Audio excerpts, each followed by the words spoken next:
Muy buenos días. Vamos el día de hoy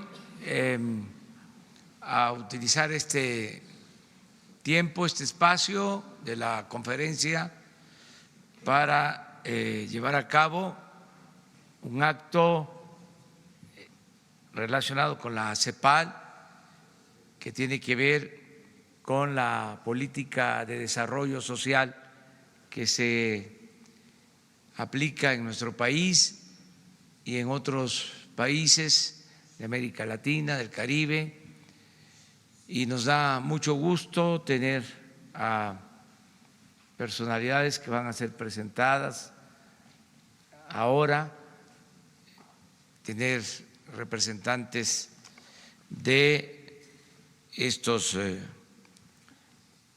organismos, sobre todo de CEPAL.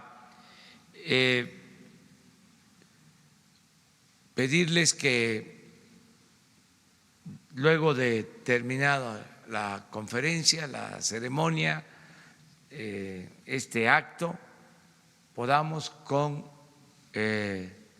los medios de información llevar a cabo en la segunda parte la sesión de preguntas y respuestas, teniendo de invitados a personajes tan importantes, mujeres y hombres de esta organización, para que también sean testigos de cómo se garantiza en nuestro país, en México, el derecho a la información.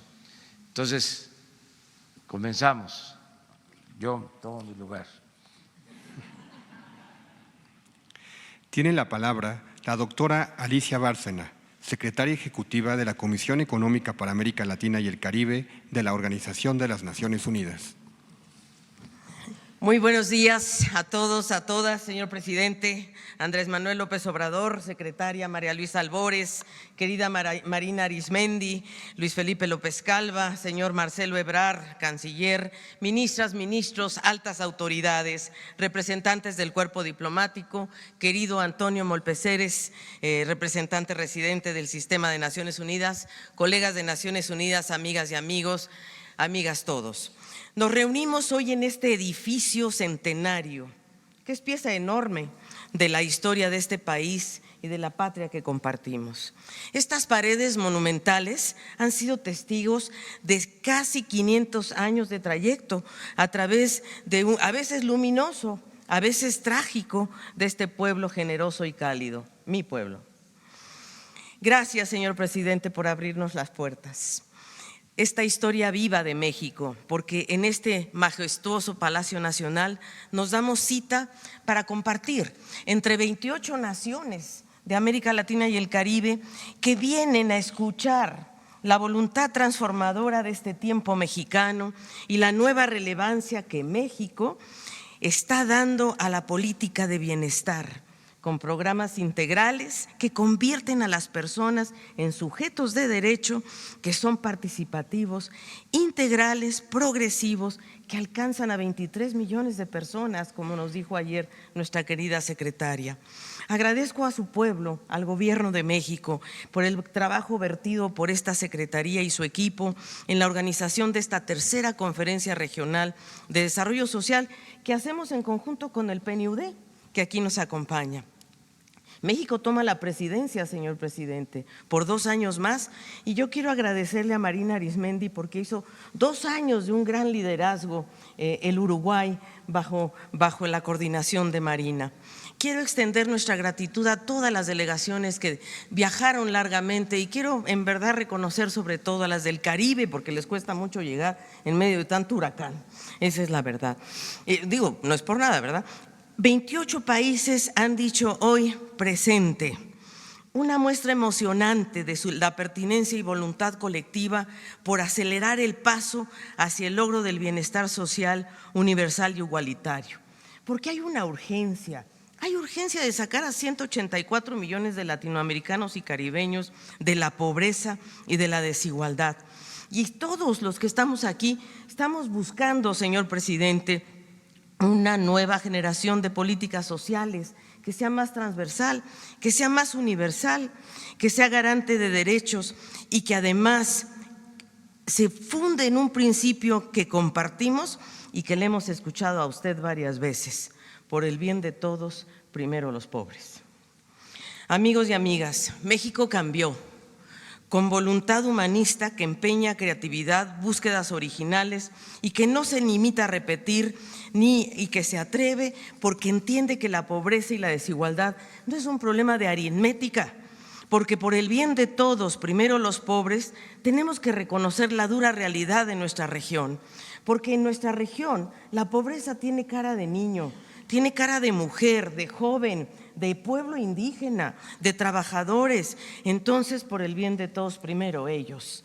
En un país multicultural como este, como usted lo ha puesto en alto, la lista siempre es abundante de prioridades, es cierto, pero hay que poner primero a los pueblos indígenas. Y el reconocimiento del derecho a su autodeterminación, a la preservación de sus territorios, de sus saberes, de su cultura, su biodiversidad. ¿Cómo no decir que nuestros esfuerzos tienen que reconocer también el ciclo de vida, comenzando por los niños, pero también los adultos mayores? ¿Cómo no subrayar con la misma urgencia las necesidades de nuestros jóvenes, que han sido un hilo conductor de sus programas, señor presidente? Y ahí yo felicito a Luisa María Alcalde por la implementación de Jóvenes Construyendo Futuro. Estamos convencidos, y su gobierno ha dado testimonio concreto de ello, que la igualdad, que situar a la igualdad en el centro, implica una ruptura con el paradigma económico que ha prevalecido en las últimas décadas. Y hay que romper con una herencia de 5 siglos de privilegios. Y este cambio tiene una sincronía con una acumulación de demandas que lleva a recomponer el mapa político. Seamos claros, hablar de igualdad implica difundir a lo ancho y a lo largo de la estructura productiva y las plenas oportunidades laborales y el acceso universal a la protección social. Ustedes lo han dicho, el empleo con derechos es la llave maestra para superar la desigualdad. Una nueva generación de políticas sociales que ustedes han puesto en marcha ha dicho que se requiere la transversalización de las acciones. Ayer analizábamos los 12 programas que ustedes han puesto en marcha y que trascienden fronteras y territorios y que realmente hoy alcanzan a todos. La igualdad social y el dinamismo económico no están reñidos entre sí. La desigualdad es ineficiente, conspira, traba el desarrollo y es una barrera a la erradicación de la pobreza, al ejercicio de la libertad y la emancipación de las personas. La igualdad es una condición necesaria para desmantelar privilegios. Lo que pasa es que los indicadores en nuestra región, la verdad es que no son muy auspiciosos.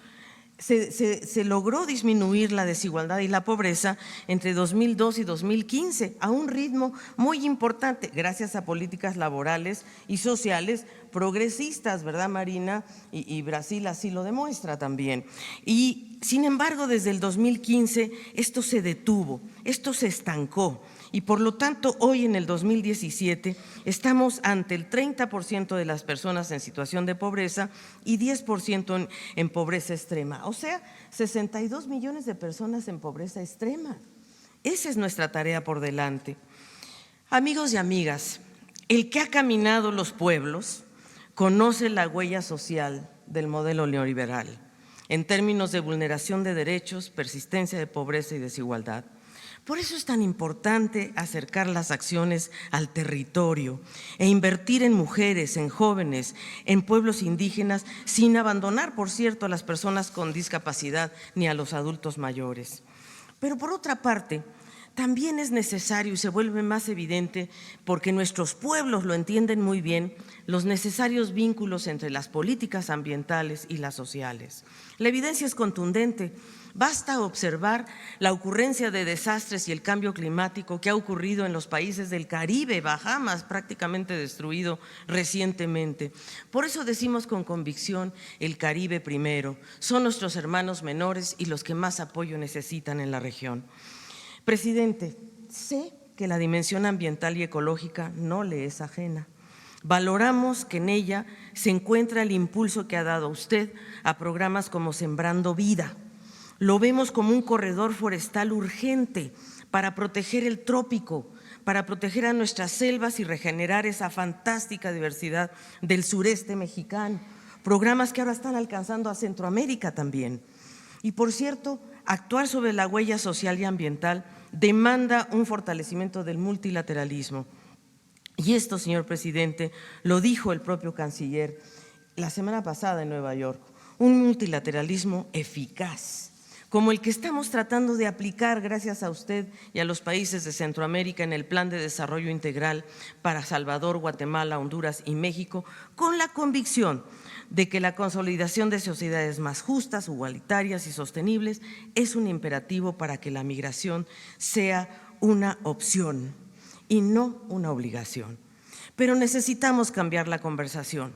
Necesitamos combatir el enojo, el desencanto, la vulnerabilidad de los jóvenes ante la seducción del delito, la ilegalidad y la migración. Necesitamos apoyar la igualdad de género. Esto requiere un mejor Estado. Se trata de traer a la política de vuelta, que responda a los desafíos de la continuidad y la ruptura. De ahí la importancia de recolocar el desarrollo de otra manera, desde la periferia, con rebelión contra el pensamiento céntrico. Señor presidente, el esfuerzo por construir el bienestar, por apuntalar el desarrollo social, es un esfuerzo que tiene rostros concretos, personas. Y la historia nos lo ha demostrado tantas veces, cómo reconocer la potencia transformadora de algunas personas que han sabido ser los rostros del cambio. Permítanme ilustrar con una breve historia, muy breve historia. Y es que hace 166 años, un hombre sencillo, con marcados rasgos indígenas, tributo de su estirpe zapoteca, desembarcaba penosamente de un buque mercante en el puerto de Acapulco. Su estado era penoso. Durante las últimas semanas de su periplo había sobrevivido gracias a la generosidad de los marineros, conmovidos por la dignidad de este pobre pasajero. Al llegar a Acapulco, nuestro viajero llega al cuartel general de la rebelión que intentaba terminar con el gobierno de Santa Anna, el que a estas alturas ya había perdido la mitad del territorio. Sucio y en harapos, se presentó con el coronel Diego Álvarez y le dijo: sabiendo que aquí se pelea por la libertad, he venido a ver en qué puedo ser útil. Diego Álvarez le presentó a su padre, cacique de Guerrero, que al escucharlo le dijo: ¿este indio de mediana edad sabe leer y escribir? Dijo: sí. Entonces lo utilizó en la Secretaría del Movimiento. Varios días después llegó una carta dirigida al licenciado Benito Juárez. Y entonces aquí dijo el señor Diego Álvarez al secretario, vestido del calzón de manta: oiga, ¿es usted licenciado? Sí, señor. ¿No fue acaso usted el gobernador de Oaxaca? Sí, señor. ¿Y por qué no me lo había dicho?, exclamó Álvarez, sofocado de vergüenza. ¿Para qué? ¿Qué tiene de particular?, respondió con transparencia este hombre excepcional. Juárez, el mismo que aprendió el castellano en su adolescencia, el que fue el primer abogado titulado en su estado y luego gobernador, el que en 1858 sería el primer presidente indígena de América Latina y el mejor mandatario que registre la historia de la patria. Modestia, austeridad, coherencia, convicción y voluntad son esos atributos de Juárez que imprimió el carácter de la República que ayudó a parir. Esta es la casa, señor presidente, que hoy usted nos abre generosamente, porque fue la casa de este coloso de la historia. Y en estos pasillos, hombres y mujeres de esta estatura han imaginado caminos a una sociedad de progreso. Y ahí está Juárez, cuando entramos, recordándonos que en nuestro origen, en nuestra semilla, no está inscrito el destino de la miseria y la desigualdad, que podemos cambiar el presente, que podemos cambiar el futuro, y eso es a lo que yo los convoco. Muchas gracias.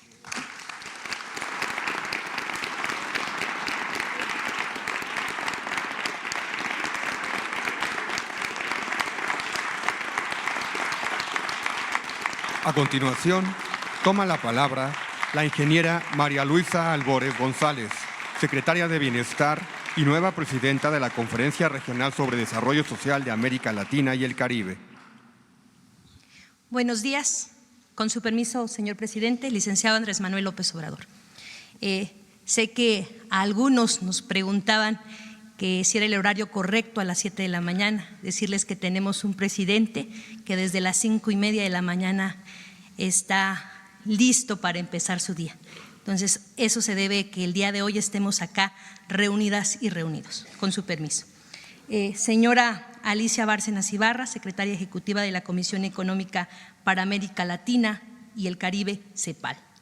Al señor Luis Felipe López Calva, director regional para América Latina y el Caribe del Programa de las Naciones Unidas para el Desarrollo. A la señora Marina Arismendi, ministra de Desarrollo Social de Uruguay. Al señor Marcelo Ebrard, secretario de Relaciones Exteriores de México. Y a todas y todos ustedes que hoy se dan cita, muchas gracias. Compañeras y compañeros, ministras y ministros de Desarrollo Social de los diversos países de nuestro continente. El día de hoy inauguramos formalmente la tercera reunión de la mesa directiva de la Conferencia Regional sobre el Desarrollo de América Latina y el Caribe. Queremos que estos días nos sirvan para conocernos y reconocernos en las experiencias de América Latina, para construir países más justos, fronteras más humanas, que permitan a sus habitantes tener una vida digna, una vida buena. Porque necesitamos realizar alianzas con los países amigos de la región para que, además de lograr construir un país menos desigual y más justo para todas y todos los mexicanos, también podamos consagrar la igualdad como un principio en toda la región. Queremos que esta conferencia sea un espacio de diálogo y encuentro entre los gobiernos de la región para construir modelos alternativos de desarrollo para los pueblos de nuestros países y que juntos logremos superar los principales retos de la región: la pobreza, la desigualdad, las brechas en el desarrollo, la falta de salud y seguridad social, el déficit en infraestructura, la violencia y los efectos de la degradación ambiental. Hemos aceptado la presidencia de esta conferencia porque estamos convencidas y convencidos que para lograr que las y los mexicanos puedan tener una vida digna con bienestar y tranquilidad, debemos adoptar modelos de desarrollo que tengan en el centro a las personas, que tengan una mirada distinta de las obligaciones que los gobiernos tienen con las personas adultas mayores, con las personas con alguna discapacidad, las madres que trabajan, las y los jóvenes que quieren incorporarse en algún trabajo. Y también que de manera valiente reconozcan y comiencen a saldar la deuda histórica de los gobiernos latinoamericanos y caribeños que tenemos con nuestros pueblos indígenas. La región necesita que el reclamo de justicia social se escuche en la región de América Latina y el Caribe, que los gobiernos latinoamericanos construyan estados de bienestar y dejen atrás las políticas que agotaron nuestras economías y marginaron a los más vulnerables y degradaron a nuestro medio ambiente. México está de vuelta. México regresa al sur. Y de la mano de los países de América Latina y el Caribe impulsaremos una agenda de desarrollo sostenible donde las políticas se hagan derechos, que la ruta sea la igualdad y donde no dejemos a nadie afuera ni a nadie atrás, porque por el bien de México, por el bien de nuestros pueblos, primero los pobres, como lo dice nuestro presidente. Gracias.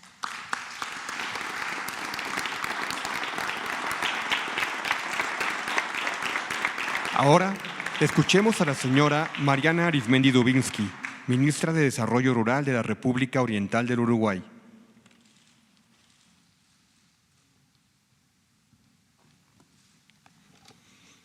Estimado ciudadano presidente, queridos amigos y amigas, colegas, compañeros y compañeras, nunca pensé que iba a tener la oportunidad desde un micrófono en México agradecer a todo el pueblo mexicano que fue albergue, que fue asilo, que fue familia, que fue hogar y protección para miles y miles de uruguayos en la época negra de la dictadura.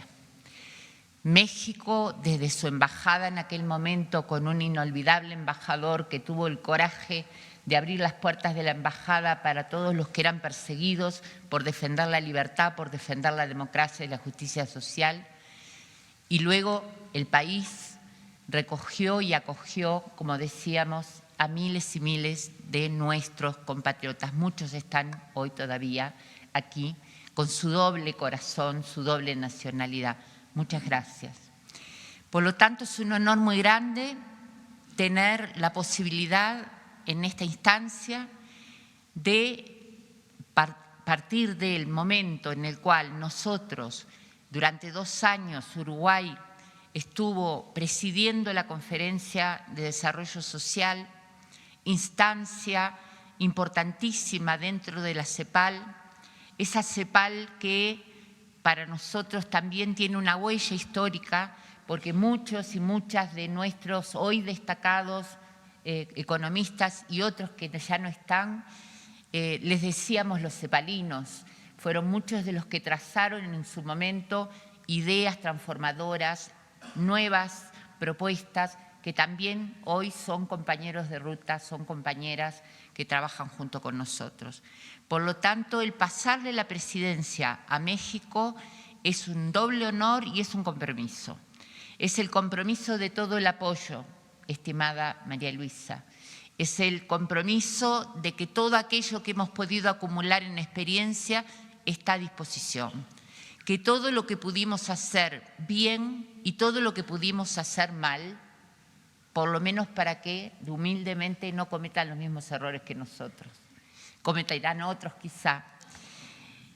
Nosotros realmente el poder trabajar con esta agenda regional que tiene sus logros, que tiene sus nuevas oportunidades y sus nuevas transformaciones, pero que tiene también, como lo plantea el material, sus nudos críticos, aquellas cosas que hoy tenemos la posibilidad de plantearnos como nudos críticos porque antes hicimos otras cosas. Yo quiero contarles, yo estoy aquí como presidenta de la conferencia, pronto expresidenta de la conferencia, pero en realidad también no dejo de ser de lado mi condición de uruguaya y mi condición de ministra de Desarrollo Social. Y en el año 2005 empezamos un camino. Empezamos un camino en ese momento con lo que nosotros llamamos el primer gobierno, y ese primer gobierno fue a su vez para nosotros como Ministerio de Desarrollo Social el nacimiento del Ministerio de Desarrollo Social.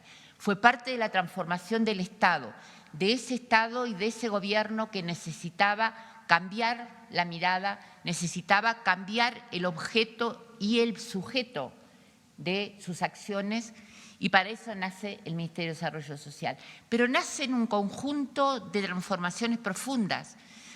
Nace en medio de una reforma tributaria, y siempre digo, cuando me dicen las políticas sociales del MIDE, yo digo, ¿cuáles son las políticas sociales? Y empiezo por la reforma tributaria, porque como decía nuestro presidente en aquel entonces y nuestro actual presidente, que paguen más los que tienen más y que paguen menos los que tienen menos. Eso fue lo que orientó el Sistema Nacional Integrado de Salud, el sistema educativo, la transformación, los consejos de salario, la negociación colectiva, el hecho de que trabajadores, gobierno y empresarios se sienten a discutir no solo salario, condiciones de trabajo, cláusulas de género, y tengo la alegría de poder decir que el viernes firmamos para mandar al Parlamento la aprobación del convenio 190 de OIT contra el acoso y la violencia en el trabajo.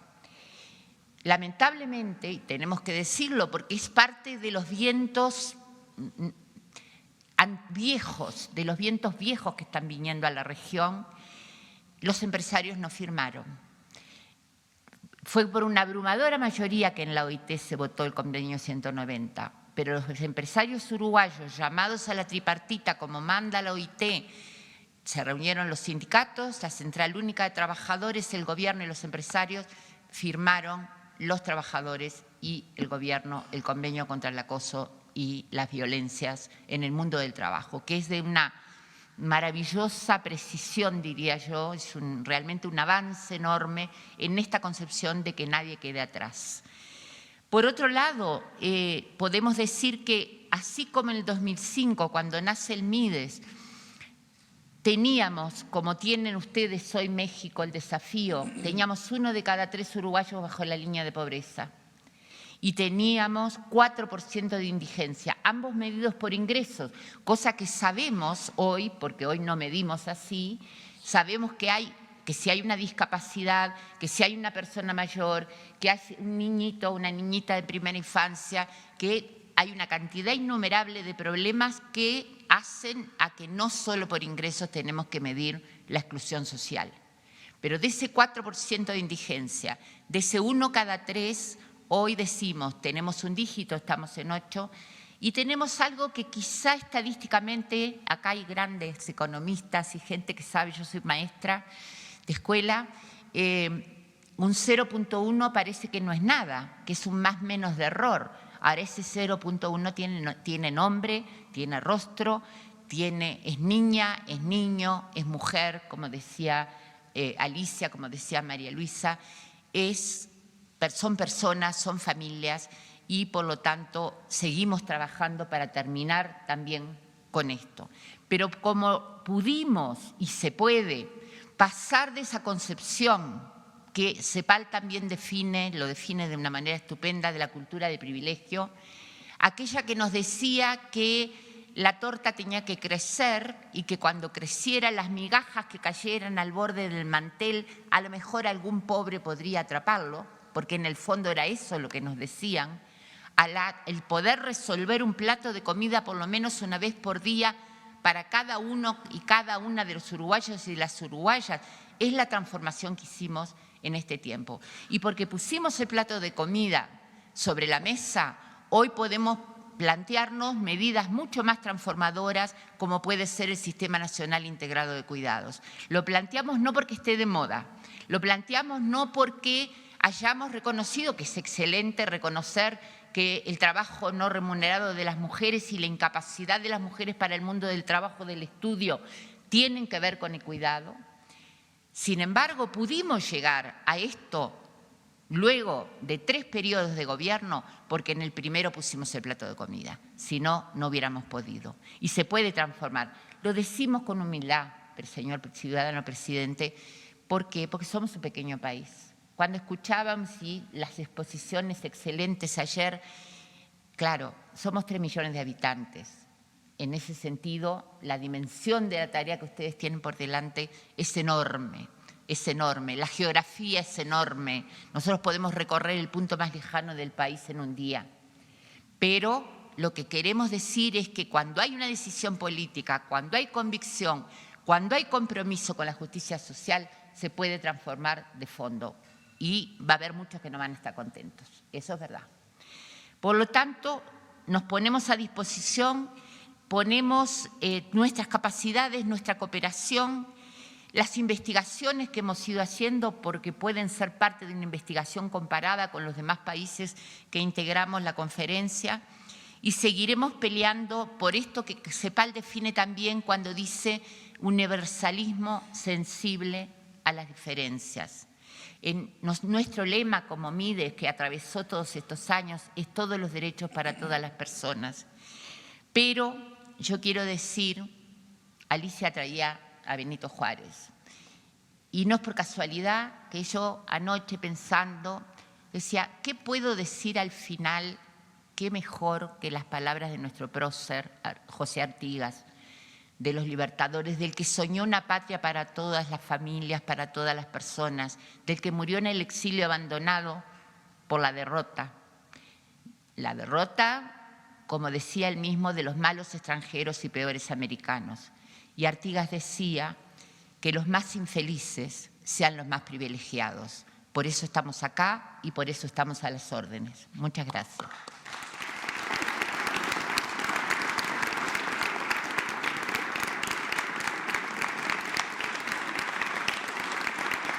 Tiene la palabra el señor Luis Felipe López Calva, director regional para América Latina y el Caribe del Programa de las Naciones Unidas para el Desarrollo. ¿Qué tal? Muy buenos días a todos. Señor presidente Andrés Manuel López Obrador, señora secretaria de Bienestar María Luisa Albores, quiero decir que es un país pequeño de 3 millones de personas, pero producen alimentos para 27 millones de personas.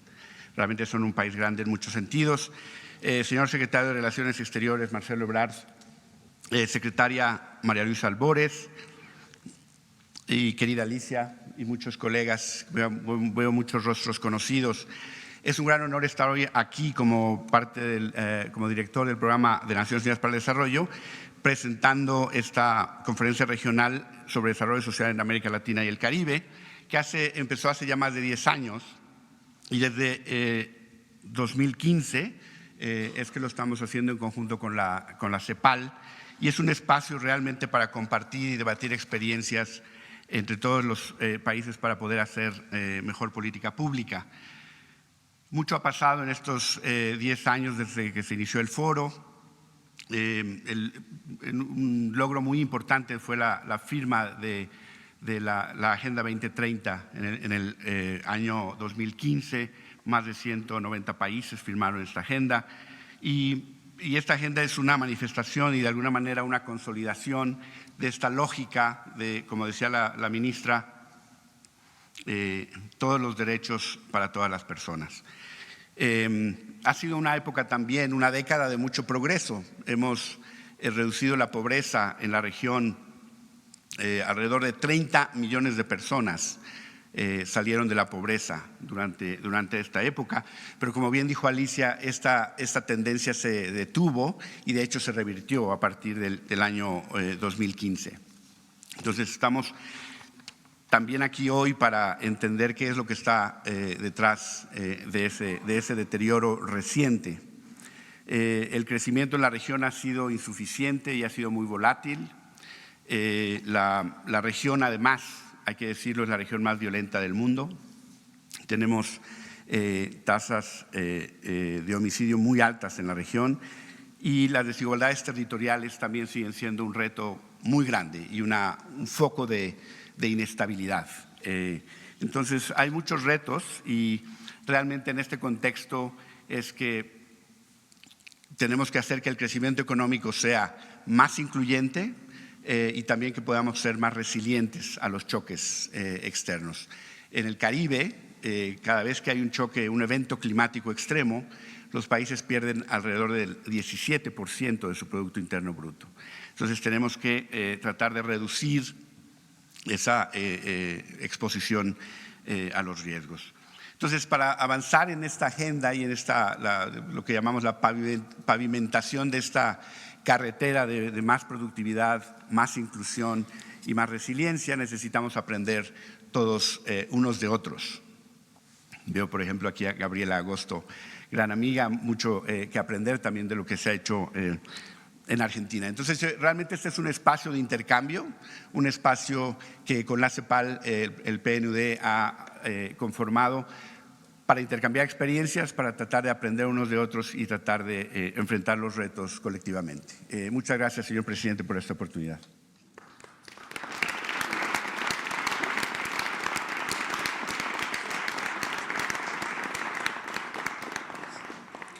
A continuación, hace uso de la palabra el licenciado Marcelo Ebrard Casaubon, secretario de Relaciones Exteriores.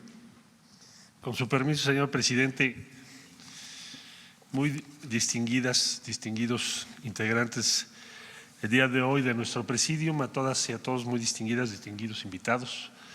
Muy brevemente decir que me adhiero por completo a lo que ya expuesto. ¿Qué es lo que nos une el día de hoy? ¿Qué nos congrega? México les quiere dar la bienvenida.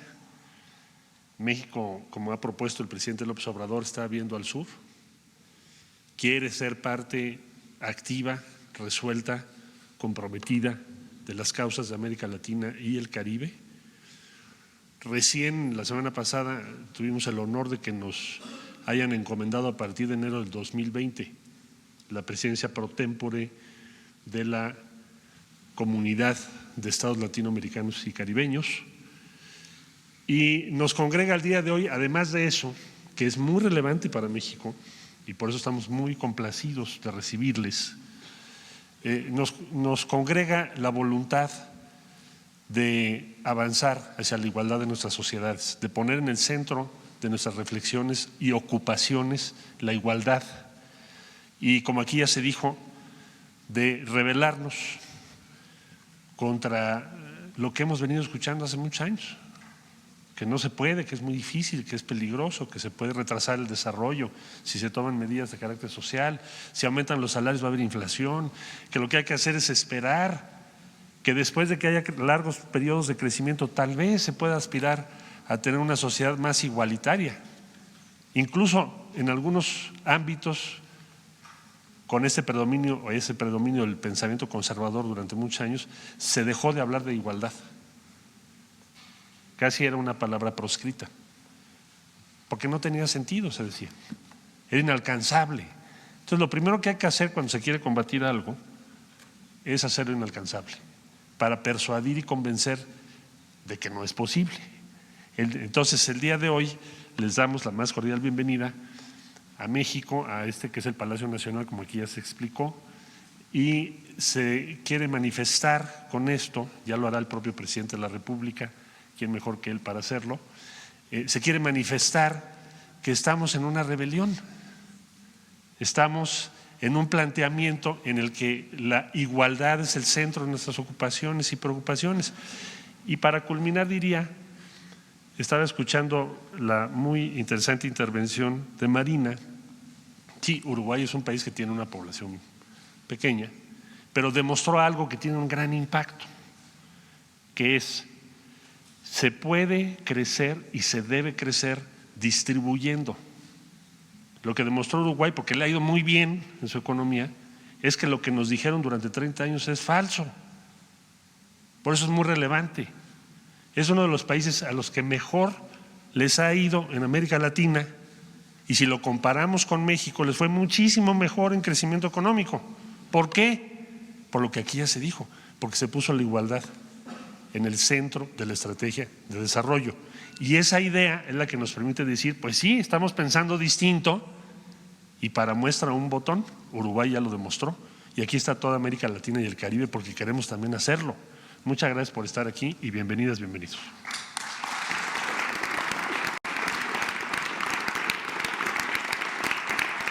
Ahora escuchemos el mensaje del licenciado Andrés Manuel López Obrador, presidente de los Estados Unidos mexicanos. Bueno, pues agradecerles por acompañarnos en México para conocer la experiencia de lo que nosotros denominamos la cuarta transformación de la vida pública de nuestro país.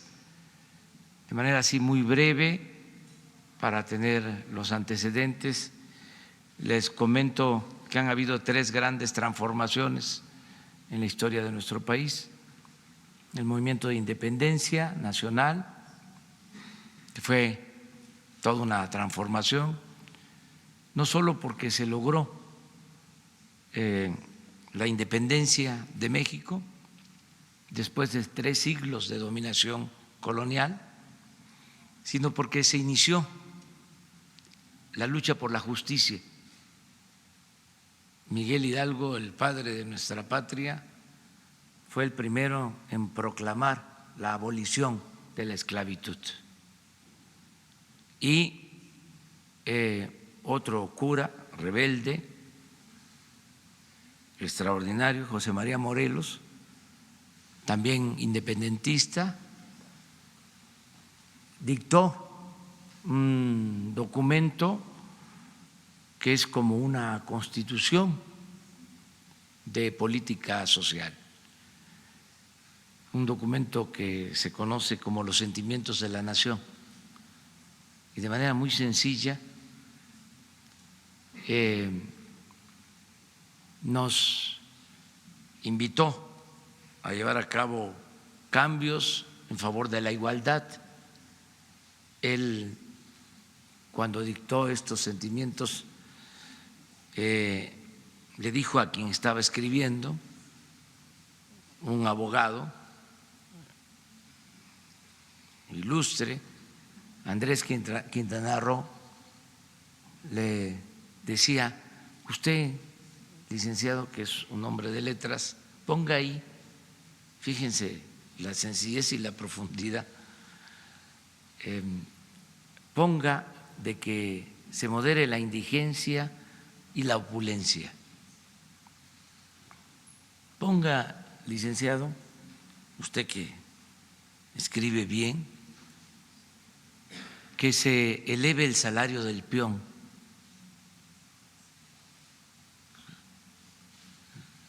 Es una frase, es un tratado de política laboral, que se eleve el salario del peón. Está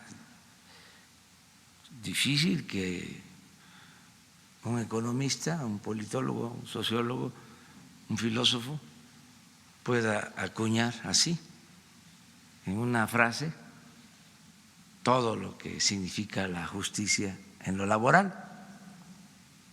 Le seguía diciendo que se eduque al hijo del campesino y al hijo del barretero, que trabajaba de peón en las minas, se le llamaba barretero, como al hijo del más rico hacendado. Y le dictaba que haya tribunales que protejan al débil de los abusos que comete el fuerte. Eso era Morelos. Esa fue una transformación importantísima la que se logró. La segunda fue en la que encabezó, como aquí se dijo, el mejor presidente que ha habido en la historia de nuestro país, un indígena zapoteco, Benito Juárez García, que enfrentó a los que en ese entonces no querían los cambios, a los conservadores, que cuando ya estaban derrotados política, militar y moralmente, se atrevieron a ir al extranjero a traer a un príncipe, a una emperatriz, para que nos dominara. Y Juárez y los liberales, que eran hombres de ideales, de principios, pero además perseverantes, resistieron y se logró vencer al ejército en ese entonces más poderoso del mundo, al ejército francés. Se les expulsó de nuestro país y se restauró nuestra república.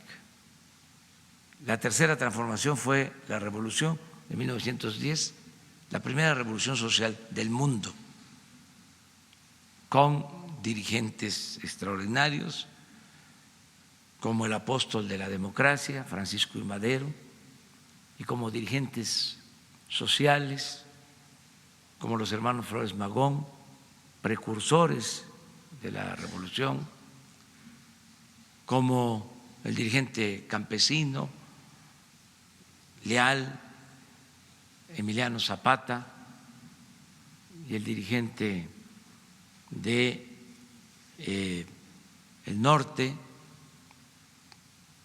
Francisco Villa, y un presidente revolucionario que es el que consuma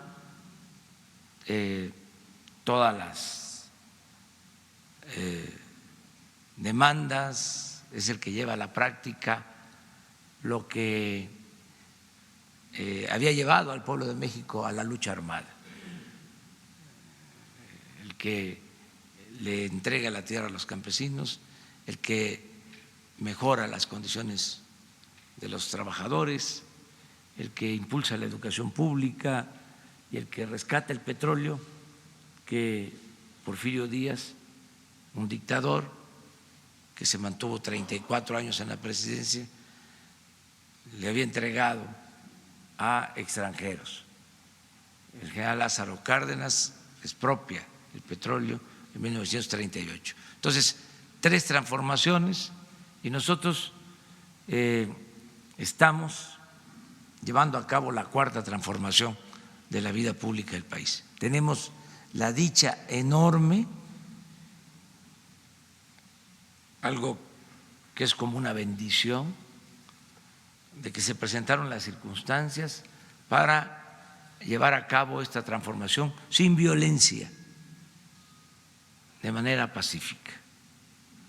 Pero no por ser una transformación pacífica va a quedarse en la superficie, por encima. Esta es una transformación igual de profunda como lo fue la independencia, la reforma y la revolución. Porque nos hemos propuesto arrancar de raíz al régimen corrupto de injusticias y de privilegios. Nosotros hemos llegado a la conclusión de que nada ha dañado más a México que la corrupción política, la deshonestidad de los gobernantes.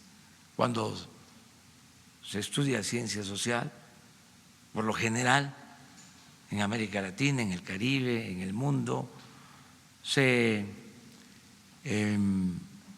enseña que la acumulación de capital se produce porque el burgués o el dueño de los medios de producción se va apropiando de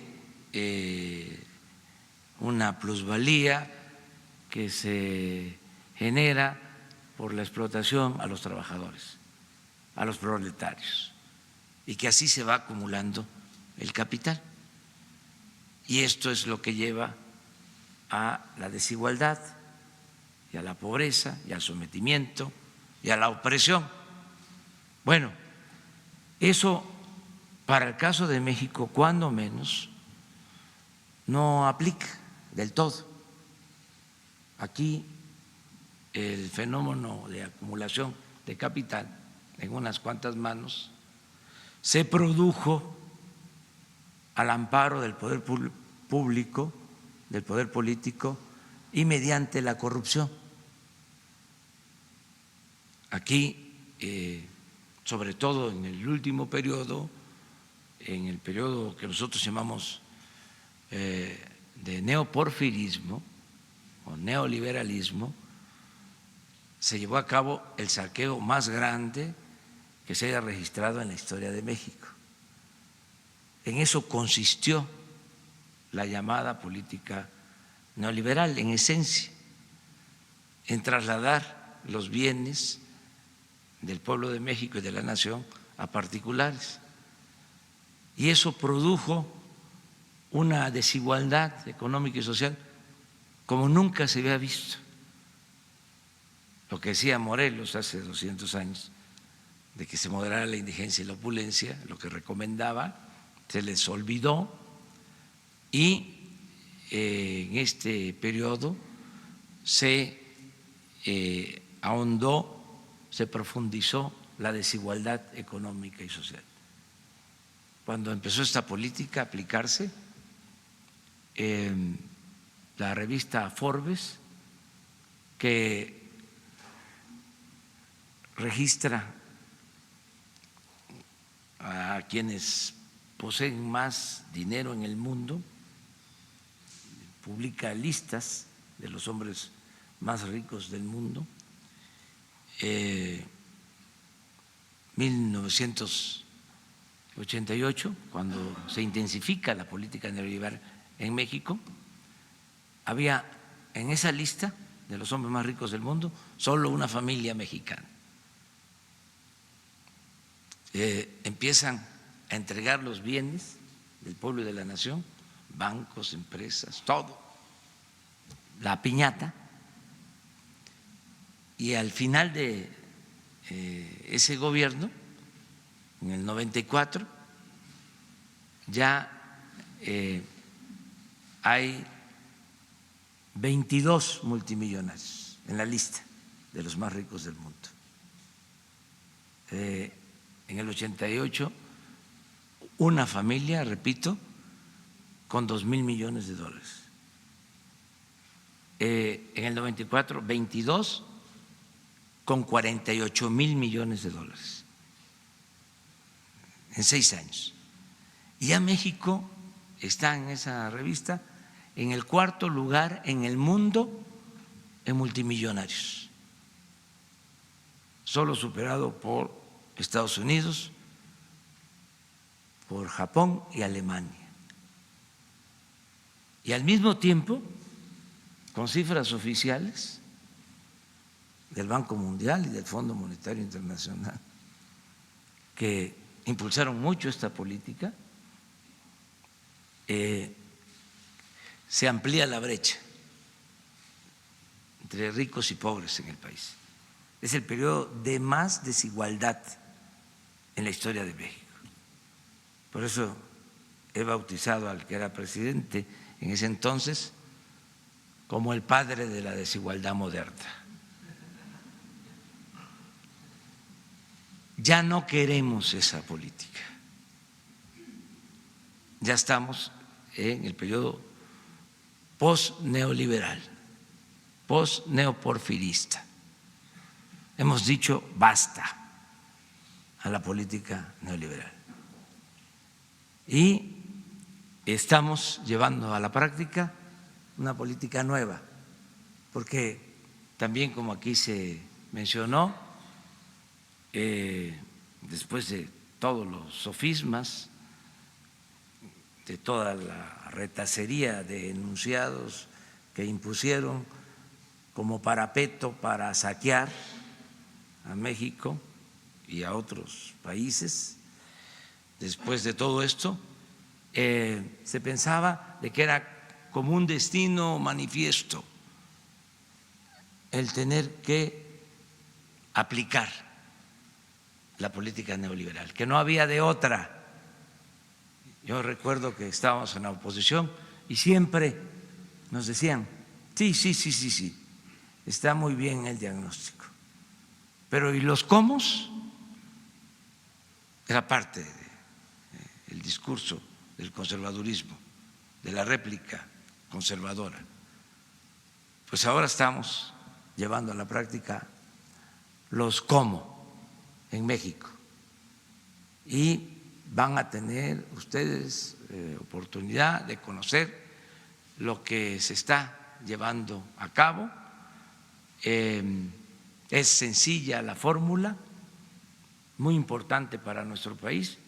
Tampoco se puede extrapolar porque cada país tiene su propia historia, que ese fue uno de los errores y es algo que debemos de rechazar, el que se imponga una agenda para todos los pueblos, para todos los países, y rechazar también el que esa agenda se dicte desde el extranjero y que no se tome en cuenta la realidad de cada pueblo. Pero bueno, lo que estamos haciendo, considero, puede ayudar a interpretar cómo pueden cambiar las cosas con una política distinta, una política nueva. Nosotros, de acuerdo a nuestra realidad, estamos aplicando una política que consiste en desterrar la corrupción.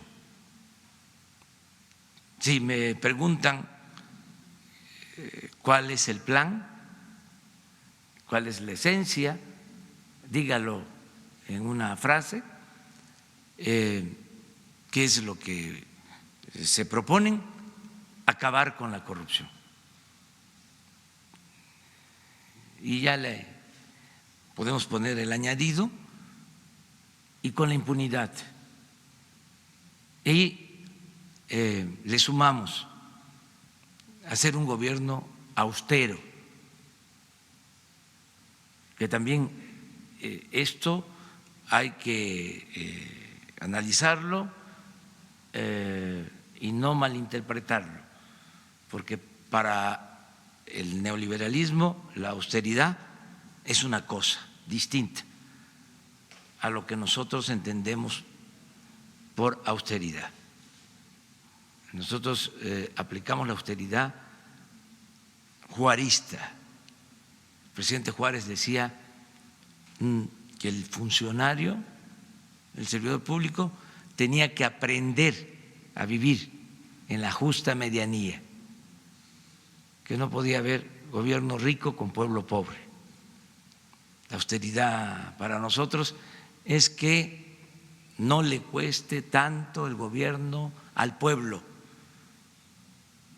que se reduzca el costo del gobierno a la sociedad y que podamos, con el combate a la corrupción y con la austeridad, liberar fondos para el desarrollo y el bienestar, sin aumentar impuestos, sin crear impuestos nuevos, sin aumentar los precios de los combustibles, sin endeudar al país, combatiendo la corrupción y con austeridad republicana.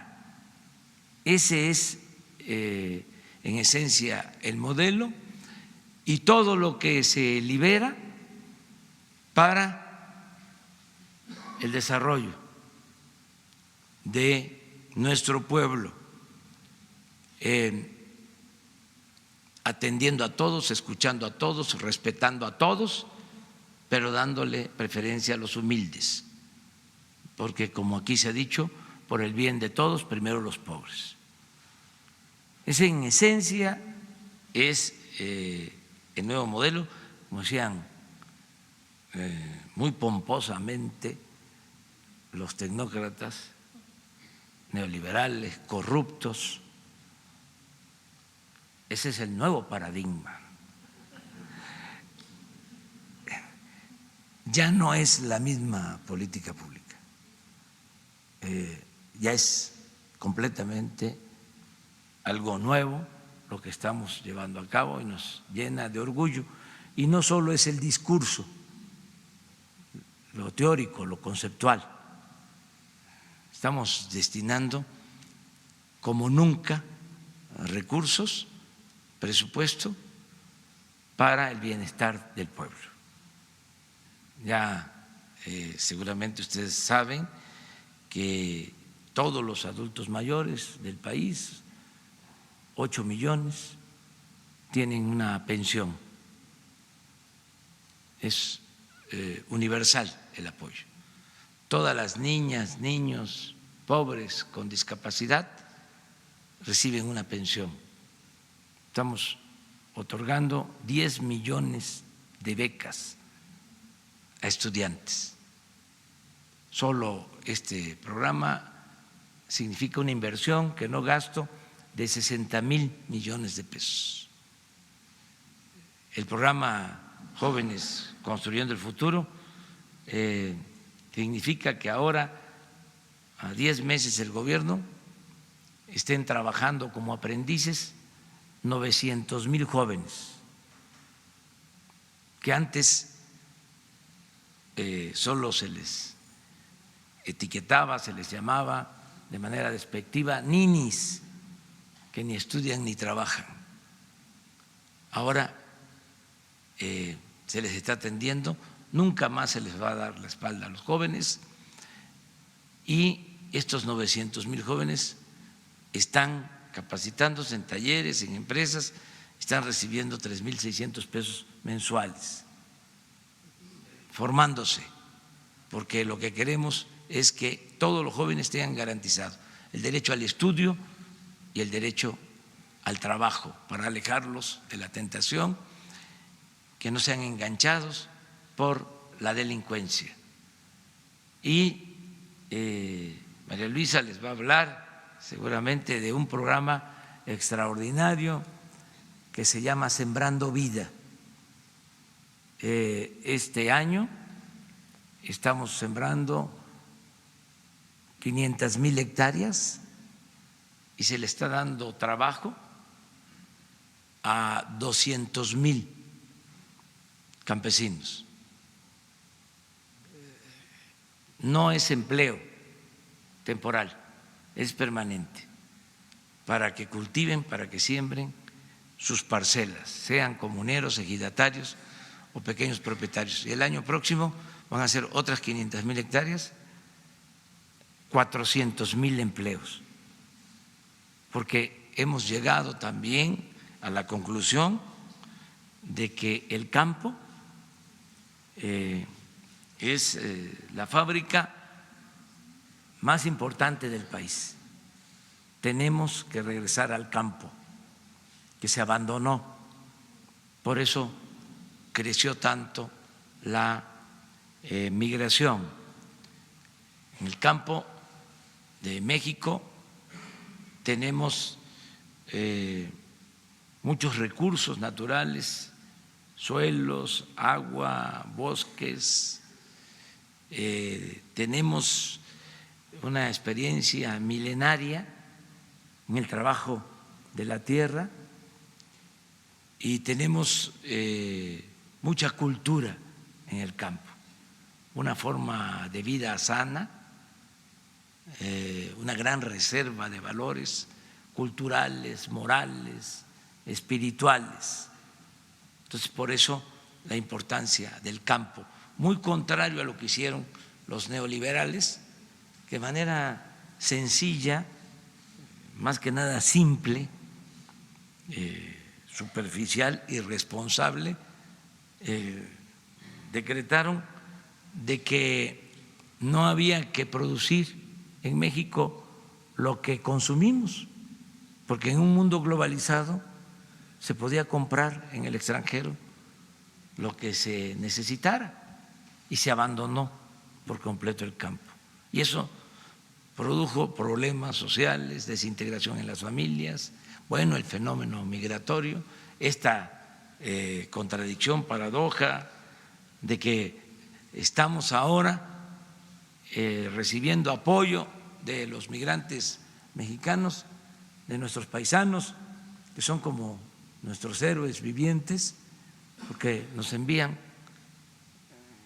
calculamos que este año las remesas van a llegar a 35,000 millones de dólares.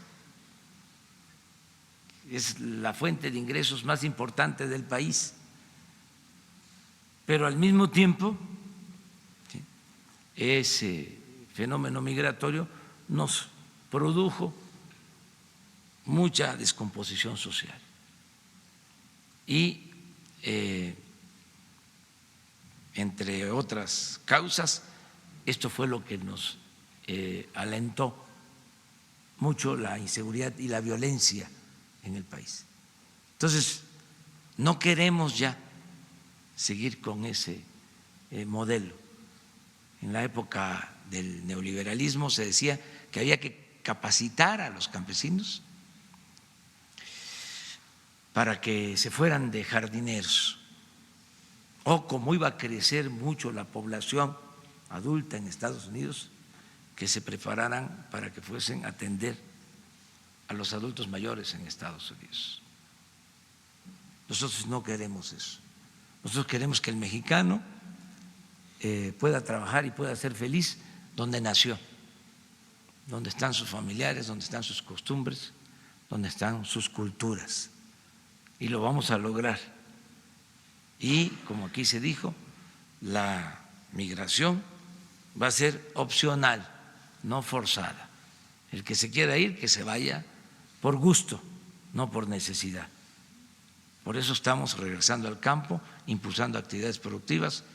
Yo tengo el sueño que quiero convertir en realidad de que pronto, muy pronto, no tengan los mexicanos que ir por necesidad a trabajar a Estados Unidos.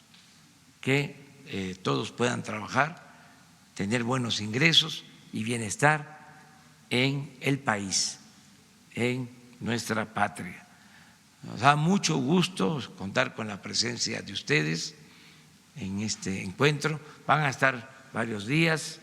Esta es la casa de todas y de todos ustedes. Bienvenidos. Muchas gracias.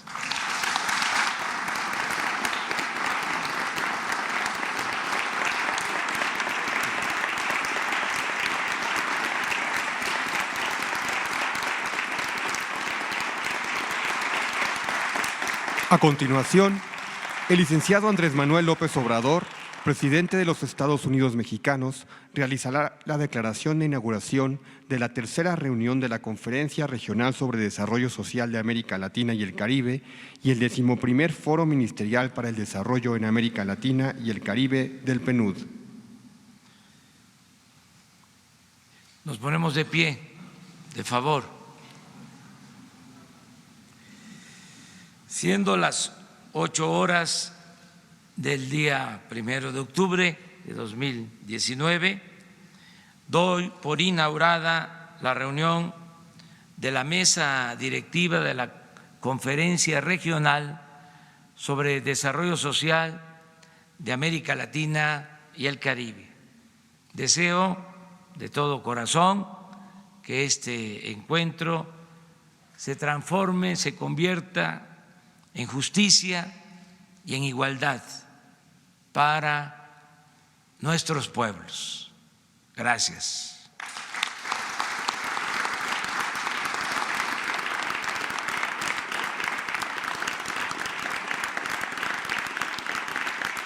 De esta manera, damos por finalizada la primera parte de este acto.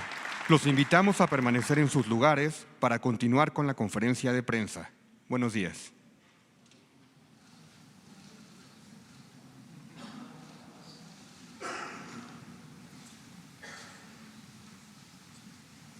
¿Cómo ven si nada más unas 5 preguntas?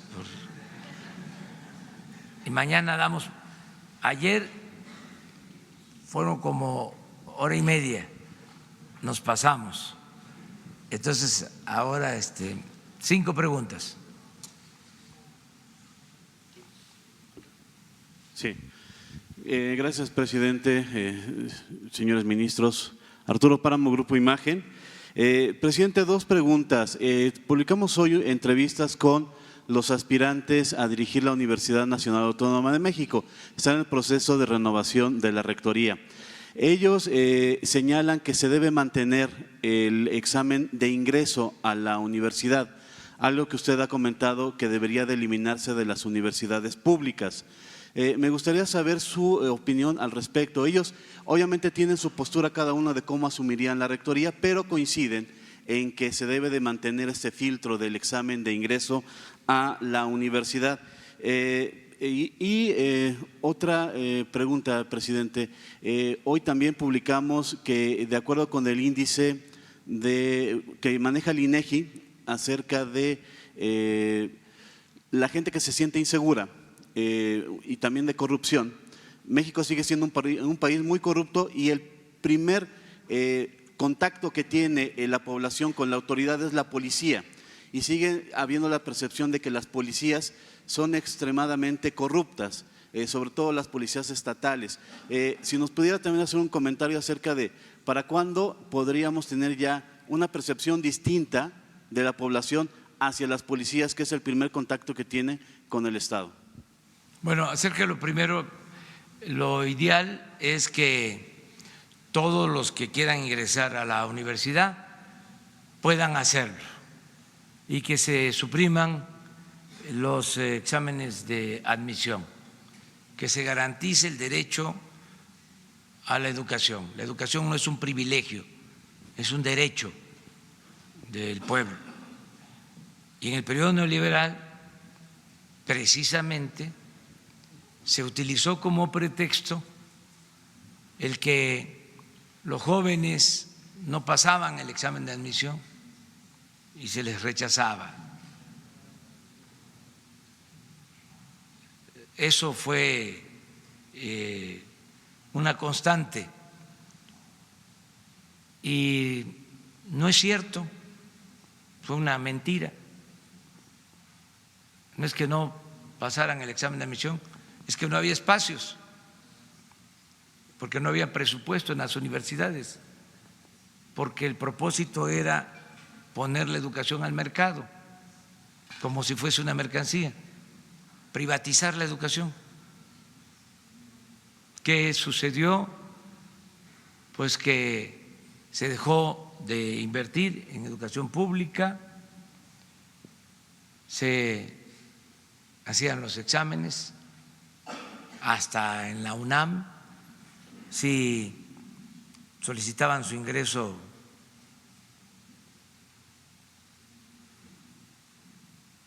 $10,000 para entrar a medicina, decidían que iban a aceptar 500,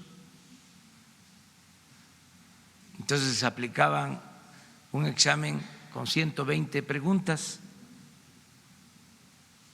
y resolvían que iban a ingresar los que contestaran bien 118. Entonces el que contestaba bien 117 preguntas no pasaba. Entonces no es que reprobara el examen, es que no había espacio, no había cupo. Entonces eso fue lo que prevaleció por 3 décadas. Se rechazaban 300,000 jóvenes por año de universidades públicas y creció de esta manera la matrícula en escuelas privadas.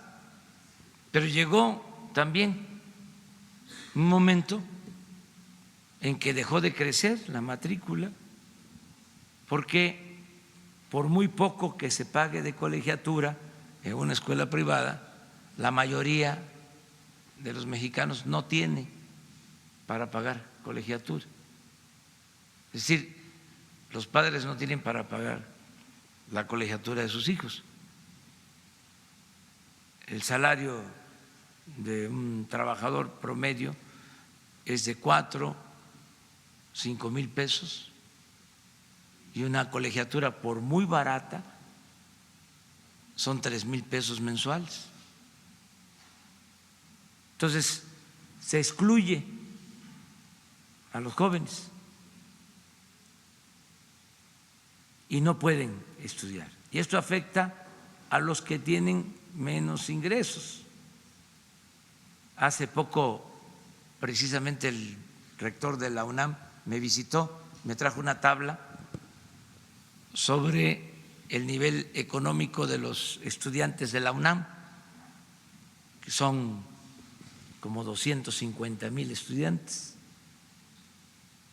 y me decía con mucha satisfacción que el 60% de los que estudian en la UNAM, que es una gran universidad, considerada la universidad pública más importante en América Latina, que el 60% eran estudiantes de familias pobres, mientras en el resto de las universidades públicas del país solo el 35% eran estudiantes de familias pobres. Y entonces le dije, esto es posible porque se mantiene el pase automático, porque la UNAM tiene escuelas de nivel medio superior y el que estudia en esas escuelas tiene entrada automática a la UNAM, no tiene que presentar el examen. Entonces, yo sí estoy a favor de que se abran los espacios. Engañaron también mucho con lo de la excelencia. Eso fue también otra constante en el periodo neoliberal. Tenían que estudiar los aptos, los más inteligentes. Teníamos que procurar mejorar la calidad de la enseñanza y se olvidaron interesadamente, de forma deliberada, del acceso, de la cobertura. Y fíjense el daño que causan con una política así, porque dejan sin opciones a los jóvenes al rechazarlos. ¿Qué es la escuela en países como el nuestro, donde hay tanta pobreza y donde hay problemas de desintegración familiar, de descomposición social? Pues la escuela se convierte en el segundo hogar. Cuando hay problemas en la familia, el joven, si tiene posibilidad de estar en escuela, se forma, se puede educar, tiene otra enseñanza, es abrazado, es protegido por los maestros, por sus mismos alumnos. Cuando no tiene esa opción, ¿dónde se forma? En la calle. Y puede tomar el camino de las conductas antisociales. Entonces, por eso mi planteamiento y el propósito de la Cuarta Transformación es garantizar a todos los jóvenes el derecho a la educación. Estamos estableciendo 100 universidades públicas. Ya se inició la constitución de 100 universidades públicas en las regiones más pobres de México. Educación pública y gratuita. Que el Estado asuma su responsabilidad. El que tenga para pagar una escuela privada está en su derecho de hacerlo, pero el Estado está obligado a garantizar la educación pública, gratuita y de calidad en todos los niveles escolares. Entonces, ese es el tema, es un planteamiento nuevo, distinto, y pues yo respeto la opinión de los rectores o de los aspirantes a la rectoría. Nosotros vamos a garantizar la autonomía de las universidades. Acerca de la percepción de corrupción en las policías, tiene que ir cambiando poco a poco, como ya está cambiando la percepción sobre la corrupción en México. Acaba de darse a conocer hace unos días una encuesta de Transparencia Internacional y ya es otra la percepción sobre la corrupción en nuestro país, porque no se permite la corrupción en México. Cero corrupción. Estamos limpiando de corrupción al país, empezando por el gobierno, de arriba para abajo, como se barren las escaleras.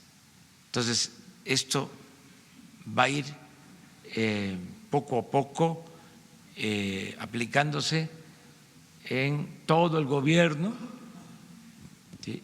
Y al mismo tiempo estamos fortaleciendo valores y convenciendo de poner por delante la honestidad como forma de vida y como forma de gobierno.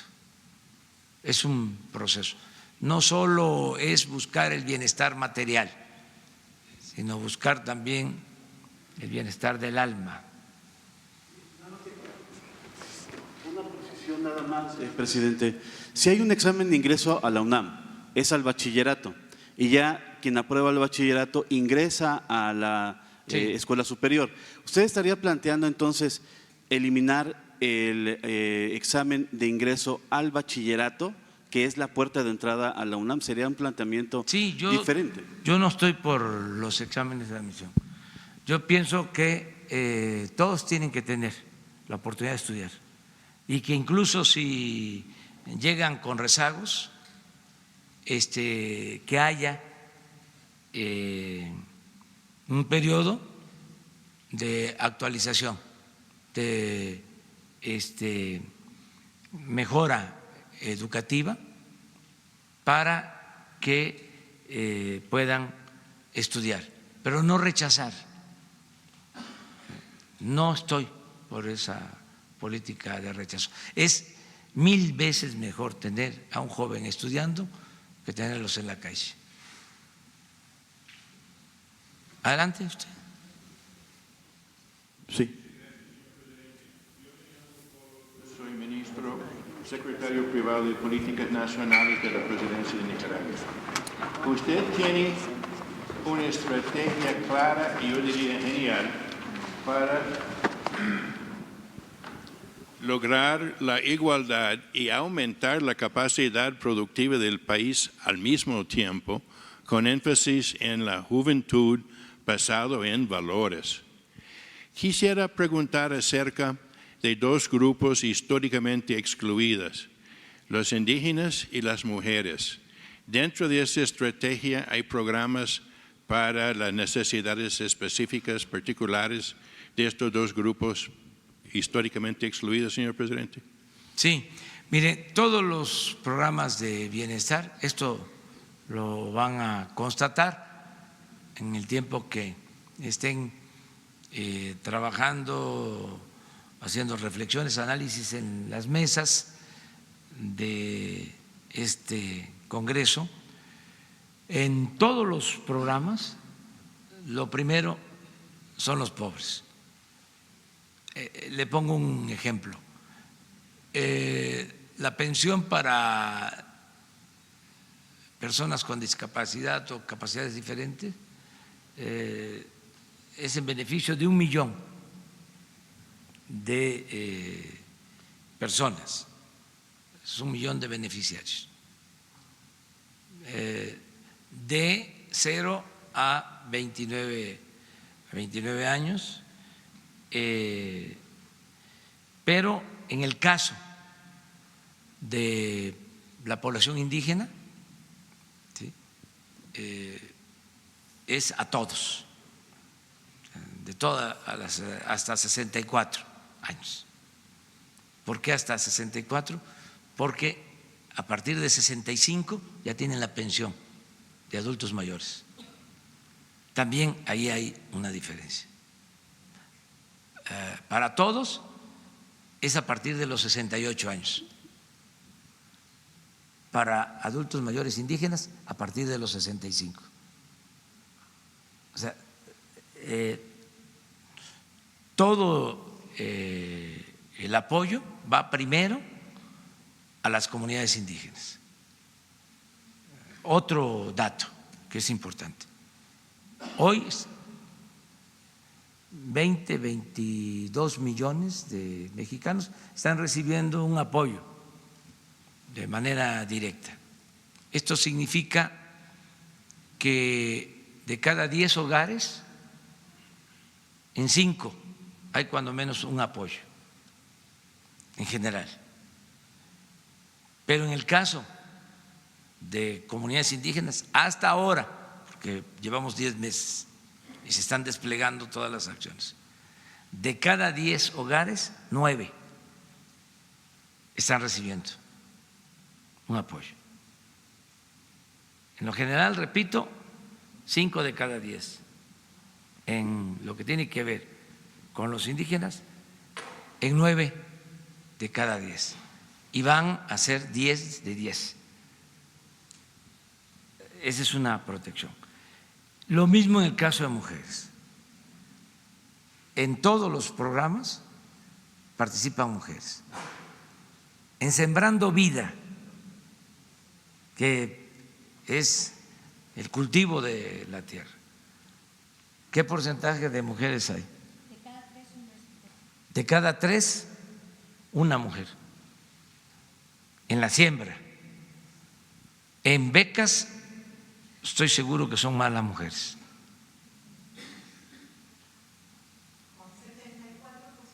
74%. Y en jóvenes también. Entonces, sí procuramos que se atienda a los más pobres y hay una política también de apoyo a mujeres. Vamos a, precisamente mujeres, vamos a dar la palabra a una mujer allá. Muy buenos días. Sí, ¿qué tal? Muy buenos días, señor presidente. Soy Cintia Alvarado de Portal Revolución Chiapas. La cultura del agua, el acceso al agua como un eje transversal, un eje importantísimo en el desarrollo y en el acceso al desarrollo y también en que los pueblos pues se dejen de esa pobreza. El problema del agua en Chiapas, en la cuestión de la cuenca del Suchiate y del Soconusco, hablando con Colegio de Ingenieros Agrónomos y Ecosur, me dicen que no hay protección de la cuenca, hay problemas de captación en la zona alta por deforestación, no hay un programa de retensores de agua, no hay disminución de basura ni contaminantes, los que tomamos el agua en el área urbana, en el área agrícola, en el área industrial, no hay una cultura real, no hay una sola planta de tratamiento en la zona del Suchiate, en la zona del Soconusco. No se le está protegiendo a la cuenca, no hay una medición real del acuífero. Me dicen que en el 2013 prohibieron perforar para sacar agua para riego porque faltaba la medición. Con agua prohibió el uso de la perforación para tomar agua para riego desde entonces. Sin embargo, no ha habido un nuevo estudio para calificar cuánta agua tenemos en el subsuelo. El Instituto Geológico Mexicano es el único que puede llevar a cabo ese trabajo, pero con agua hasta el momento no lo promueve. Tampoco está acelerando el censo o registro de productores agrícolas, les niega su título de explotación de agua de riego. Con este título de explotación ellos pueden acceder a mejores tarifas con Comisión Federal de Electricidad y también pueden acceder a préstamos para seguir produciendo. Estamos hablando, señor presidente, que además o paralelo al programa que está dando de Sembrando Vida, estamos hablando de un sector agrícola con un andamiaje ya encarrilado. El Soconusco ocupa el 7º lugar de producción agrícola nacional. Tenemos más de 15,000 hectáreas de mango, más de 8,000 hectáreas de banano, es la región de mayor exportación en estos cultivos, 75,000 hectáreas de café, que por cierto le enviaron café, me va a permitir entregarle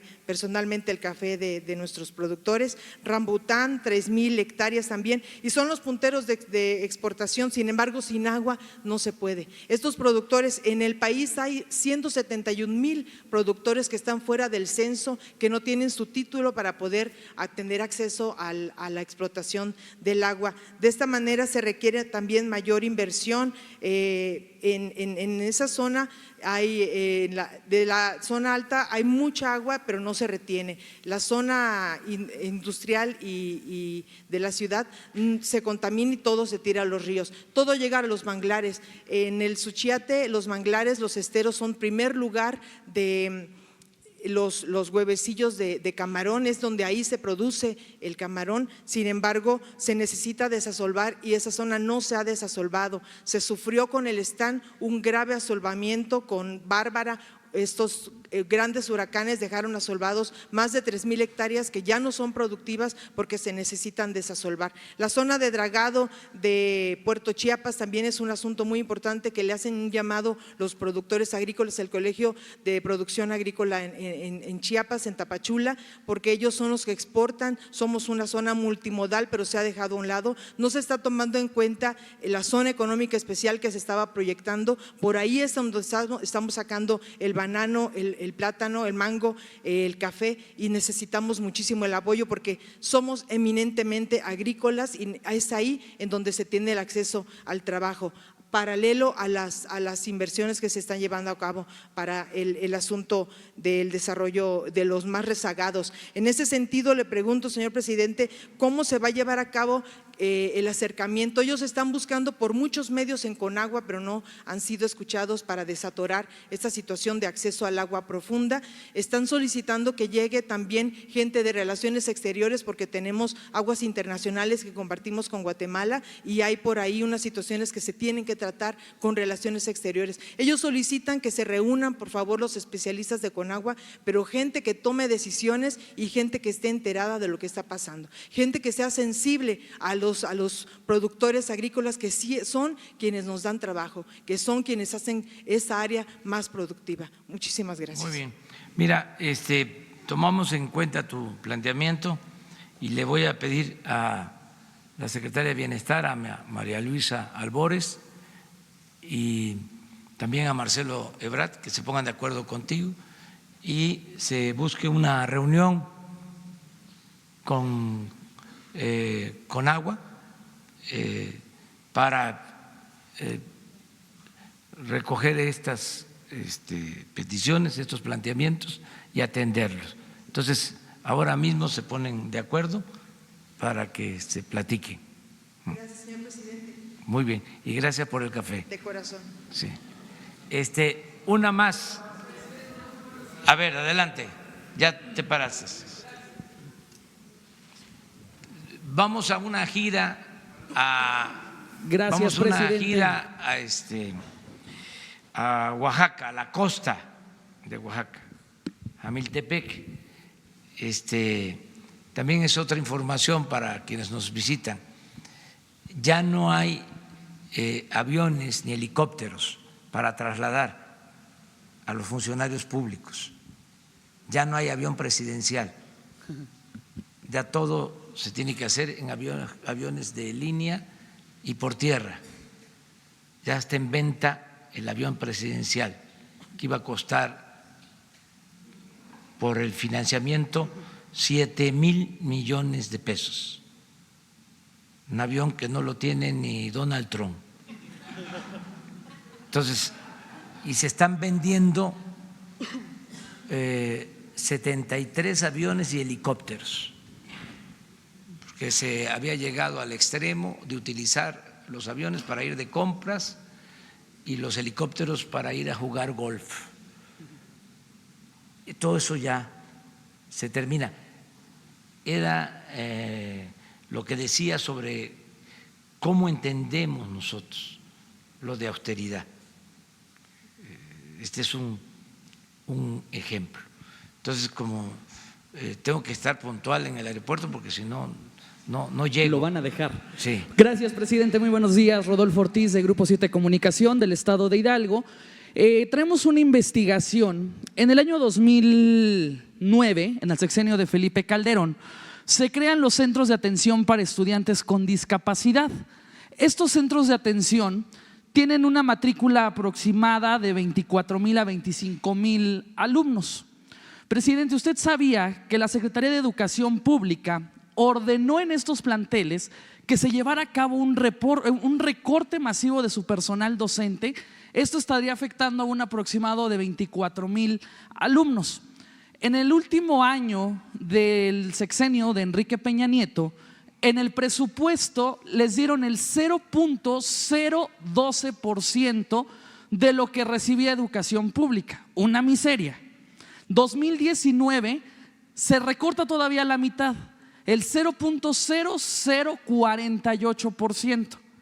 Para el 2020 y con la nueva reforma educativa, estos centros que atienden a jóvenes con discapacidad ya ni siquiera están contemplados. ¿Qué va a suceder con estos centros? ¿Dónde se les atendería a los jóvenes? Esto va a causar revuelo. Son más de 25,000 alumnos en todo el país. Eso en la primera parte. En la segunda parte, en el estado de Hidalgo, y esta es una pregunta muy, pues no personal, pero sí también periodística, señor presidente, se va a seguir apoyando por parte del Movimiento Regeneración Nacional al famoso Grupo Universidad. El 8 de mayo pasado, en el C5I, yo le preguntaba a usted acerca de las cuentas congeladas de la máxima casa de estudios de Hidalgo. ¿qué avance lleva este proceso? Y si van a seguir apoyando de esa misma forma a este grupo que se intrometió en Morena y que hoy en día se han estado dando hasta con el sartén y con los tubos a través de redes sociales en el Congreso local, militantes del partido que están en desacuerdo a que este grupo se haya apoderado tanto de la mitad del Congreso como también en el Congreso federal? Pero bueno, adelante, presidente, muchas gracias. No se va a dejar de apoyar ningún programa y si tiene que ver con personas con discapacidad es prioritario. Vamos a pedir información sobre este programa en particular y estoy seguro que la Secretaría de Educación Pública lo va a mantener. Pronto te vamos a informar aquí sobre esta preocupación. Acerca de lo segundo, pues es una denuncia, es una investigación que tiene la Fiscalía General y va la Fiscalía a informar sobre cómo se desenvuelven estas indagatorias. Nosotros somos respetuosos de la autonomía de la Fiscalía, pero también el hecho de que tú lo plantees aquí, que puede ser que no tengamos toda la respuesta a sus planteamientos, pero ya lo están viendo en el país y lo están viendo quienes deben de dar respuesta a estas peticiones, a estas demandas, y también aquí Jesús, que es el director de comunicación social, toma nota, habla con ustedes y les pone en comunicación con los responsables para que tengan una mejor respuesta, una respuesta satisfactoria, completa. Ahora sí, me tengo que ir, gracias. Ya no llego, se apuntan para mañana.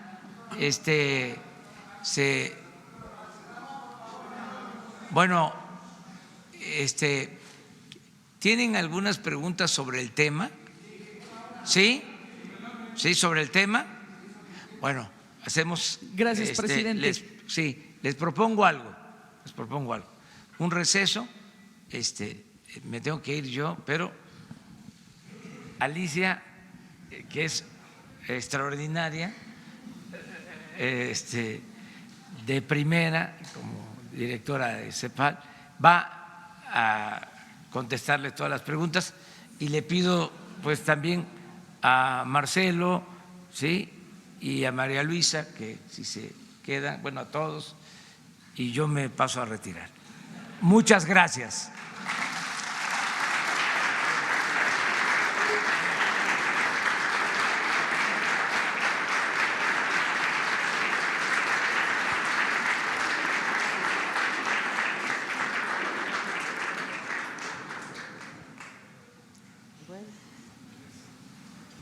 Mi banquito, no es cierto, no es cierto.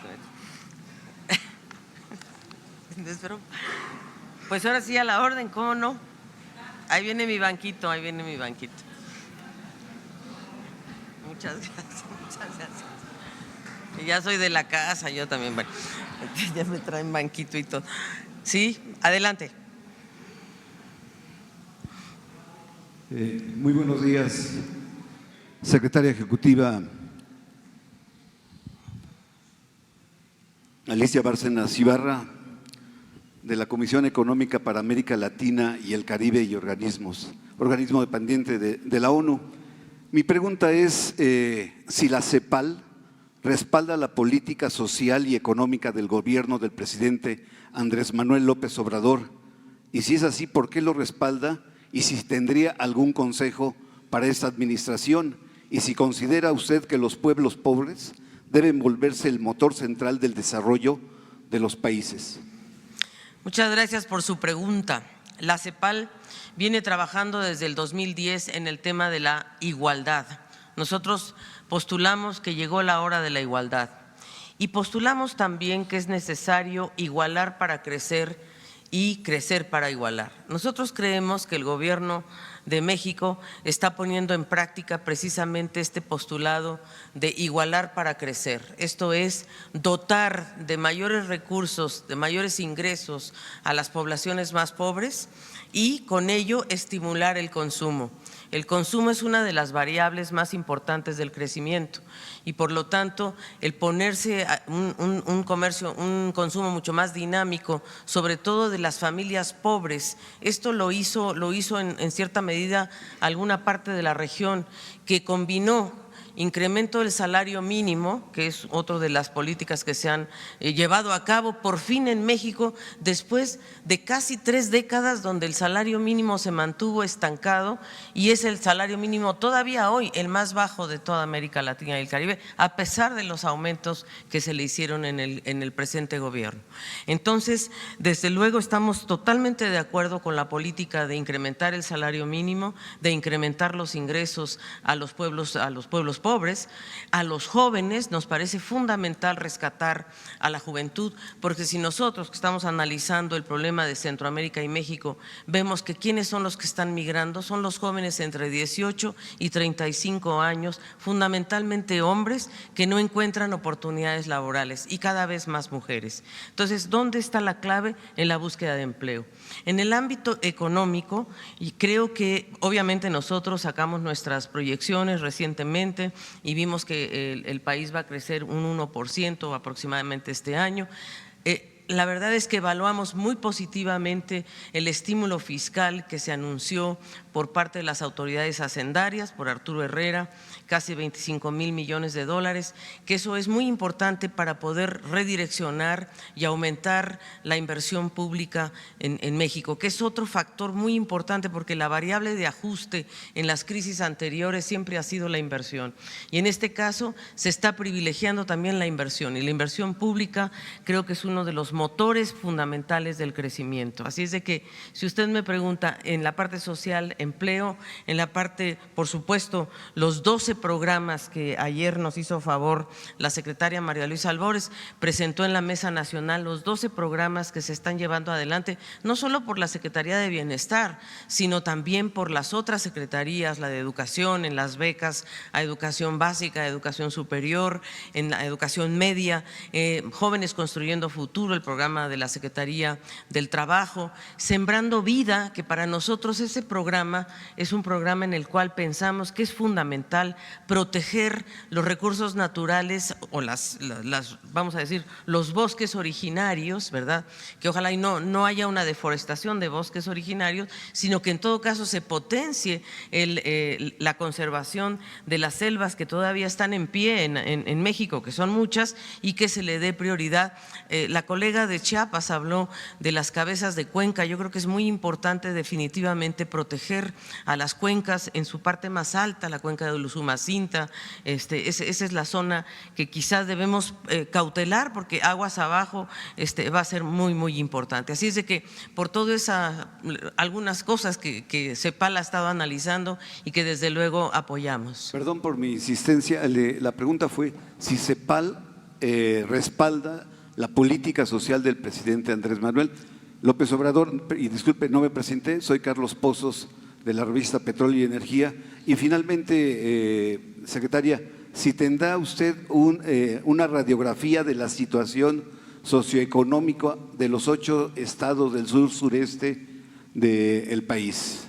Gracias. Sí, señor, cómo no. Ayer tuvimos la ocasión, junto con el secretario de Relaciones Exteriores, de estar presentes en la reunión en el CONAGO, en la Comisión Nacional de Gobernadores, en donde hicimos precisamente una radiografía de los 8 estados del sureste, donde están en materia de desempleo, de crecimiento, de tributación, de programas sociales, porque justamente lo que se pretende es crear un espacio económico común entre los 8 estados del sureste de México, sur-sureste de México, con los 3 países del norte de Centroamérica, Guatemala, Honduras y El Salvador. Entonces ayer sí, y con todo gusto lo podemos compartir con usted, tenemos una radiografía demográfica, económica y social de estos 8 estados. Además, cada uno de los gobernadores nos indicó cuáles son los proyectos prioritarios para cada uno de ellos que pueden sumarse con gran potencia, digamos, a esta creación de un espacio común económico, comercial y de integración, porque esa es la idea,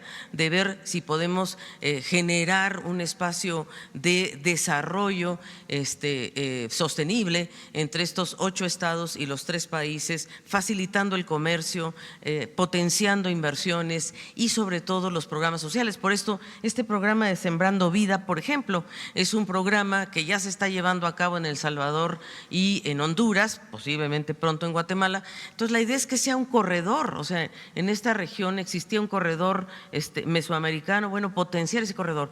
Pero ahí, por ejemplo, hay una idea muy interesante que se está viendo con el secretario de Agricultura para ver cómo se apoya a los cafeticultores.